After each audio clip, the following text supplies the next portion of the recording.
Alright, phase 8, suggesting detail. There's these intricate stitches all the way around the ball, that characteristic stitch that we see in the ball. The way I create these stitches isn't by initially taking a small brush and painting in every little stitch. Before I do that, or before I suggest that, I should say, I take a smaller brush. This is like a number 1 bristle with a little bit of grayed red on it, and I actually very lightly, with very, very little tongue, sort of plot out where the stitches are going to be rendered. So I'm actually painting in a shape that is a simplification of all the intricate stitches. So this is where it's going to go. And by doing this, it allows you to avoid errors in your cross contour. See, this contour is cutting across. And look at the relationship of the stitches, where they're going to be placed. Okay, then there's a distance from here to here, and the bottom row of stitches will be right about here. See, then they recede. What's happening is they're rolling around, as you can see from the image of the baseball. Okay, then I'm going to allow the stitches here to merge back into the darkness and just disappear. They go a little bit higher, though, I'm noticing. Look at this distance from here to here. Yeah, so they're right about here. A little bit farther up.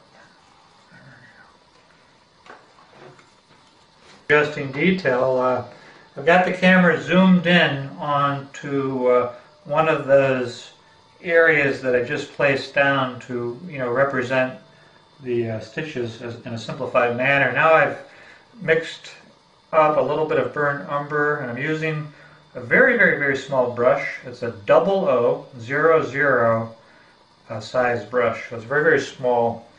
And at the art store, you can find these in a very small, small brush section. And I've got the burnt umber on my brush, very thin, with a lot of linseed oil in it. And I'm going to use it to suggest some of those characteristic stitch marks. And you've got to spend quite a bit of time studying how they recede back into space and how they become foreshortened as they gather. And there is a particular pattern, but for the most part, as you'll see, they start closer together up top, and they're at like little angles. And they don't necessarily meet up. So what I do is I sketch out real carefully where they are placed, and I'm not using red at this point. I may use red later on to sort of suggest some of the color. So little marks, and then as they come downward towards us in space, they start to spread apart. And then as they go back, smaller and closer. This is how I do it.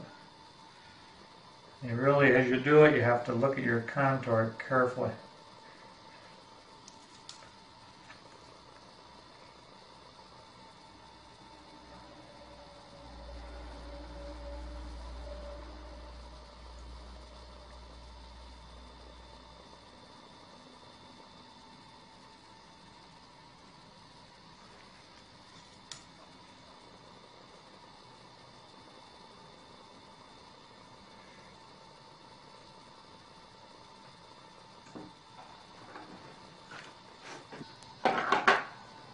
Okay, then the hatch marks continue down and around the edge.